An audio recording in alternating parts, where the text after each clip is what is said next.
Assalamualaikum warahmatullahi wabarakatuh. Nama saya Fatima Az-Zahro. Di sini saya akan menjelaskan tentang langkah kampanye public relation.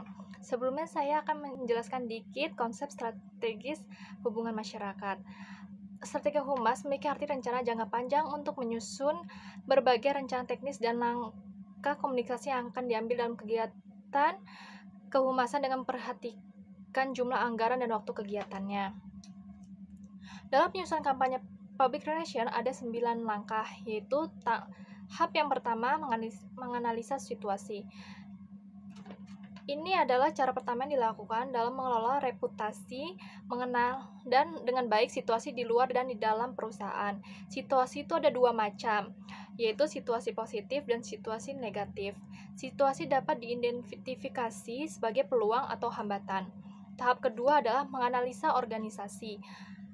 Dalam menganalisa ini ada 3 aspek, yaitu yang pertama internal environmental, terdiri dari misi, sumber daya, dan performance. Yang kedua itu ada public perception. Persepsi ini berdasarkan visibilitas dan reputasi. Yang ketiga itu ada external environmental, mempertimbangkan sifat persaingan yang ada. Tahap ketiga, menganalisa publik. Dalam langkah ini dapat dilakukan dengan mengenal publik internal dan eksternal. Tahap keempat yaitu menetapkan tujuan. Langkah ini membantu kita membangun tujuan yang jelas, spesifik, dan terukur. Tahap kelima, merumuskan strategi dan respon. Aksi komunikasi ini dapat bersifat proaktif dan reaktif.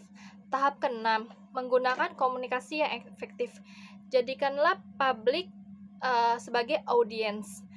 Tahap selanjutnya saya akan menjelaskan tahap ketujuh, yaitu taktik komunikasi. Taktik komunikasi itu ada 4 macam, yaitu yang pertama itu interpersonal communication. Interpersonal communication menawarkan kesempatan tatap muka untuk keterlibatan dan interaksi pribadi. Pertukaran informasi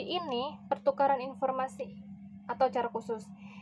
Yang kedua, organizational media.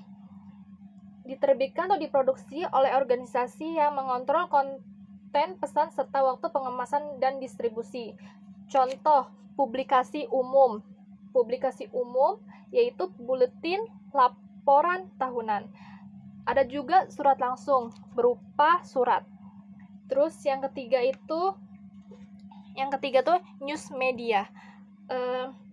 Menyediakan kesempatan untuk presentasi kredibel dari pesan organisasi kepada audiens. Yang keempat tuh advertising and promotional. Media yang dikendalikan umumnya eksternal di organisasi yang juga menawarkan akses ke audiens.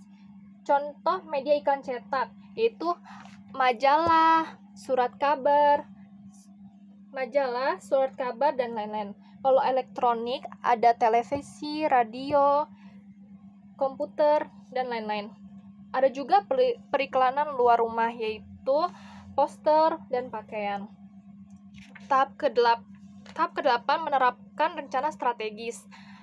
Menetapkan budget dan jadwal untuk mengimplementasikan program yang akan dijalankan. Tahap ke-9, evaluasi rencana strategi, yaitu metode untuk mengukur keefektivitasan alat untuk mencapai suatu tujuan. Sekian penjelasan dari saya, kurang lebihnya mohon maaf. Wassalamualaikum warahmatullahi wabarakatuh.